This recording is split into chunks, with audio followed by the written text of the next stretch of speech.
আমার এতটাই ভোলা মন যে আমি দুর্গা পুজোর সময় করা ভিডিও এখন কালী পুজো দুদিন পরে তখন এসে আমি এডিট করতে বসলাম। মানে দিনকে দিন কতটাই না আমি আলসেমি হয়ে যাচ্ছি। তো যাই হোক, ক্ষমা করবো আমাকে, প্রথমেই বললাম সরি, ভিডিওটা পোস্ট করতে আমার অনেক লেট হয়ে গেছে জানি, তবু একটু ক্ষমা ঘেন্না করে নাও। তো যাই হোক, চলো ভিডিওটা প্রথম থেকে শুরু করা যাক। আজকের ভিডিওটা বেশি একটু বড় হবে না, ছোটোখাটোর মধ্যেই হবে। আমরা কিন্তু এই যে ভিডিওটা দেখছো তার আগের দিনও আমরা কিন্তু স্টার মলে গেছিলাম। আবার আমাদের সকালবেলা কিছু কম পড়ে গেছিলো, মানে কেনাকাটা করতে আমরা ভুলে গেছিলাম, তার জন্য আমরা সকালবেলা আবার চলে এসেছি স্টার মলে। আমি কিন্তু এখানে একাই এসেছি, কিন্তু বোন কিন্তু তার আগেই মানে অনেক সকালেই ও চলে এসেছে কেনাকাটা করতে।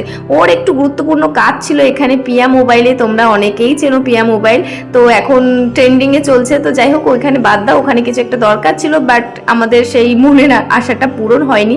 তো যাই হোক, এখান থেকে আমরা বাজার কলকাতা থেকে অনেক কেনাকাটা করেছি। আর আমার মতে সাধ্যের মধ্যে একদম রিজনেবল প্রাইসের মধ্যে কিন্তু বাজার কলকাতা ইজ দ্য বেস্ট, মানে আমার তো তাই মনে হয়। তোমাদের কার কার কি মনে হয় অবশ্যই কিন্তু কমেন্টে জানাবে। এখানে আমরা কিনে নিয়েছিলাম অনেকগুলো টি শার্ট, আর ভিড়টা দেখো জাস্ট, মানে এতটাই ভিড় ছিল কি আর বলবো। তো যাই হোক, আমরা আবারও চলে এসেছিলাম পিয়া মোবাইলে। আসলে বোন একটা মোবাইল কিনবে, যতক্ষণ না কিনতে পারছে ততক্ষণ ওর মনের আশাটা পূরণ হচ্ছে না, আর এদিকে কিনতেও পারলাম না, ওই জন্য আপসেট হয়ে গেল। ও খুব আপসেট হয়ে গেছে, জানো না কি আর বলবো। তো যাই হোক, দেখা যাক কবে মোবাইলটা কিনতে পারি। তোমাদের আশায়, ঠাকুরের ইচ্ছায় যেন খুব তাড়াতাড়ি আমার বোন মোবাইলটা কিনতে পারে। তো যাই হোক, তারপরে এসে গেছিলাম আমরা বোন গায়ে সোজা।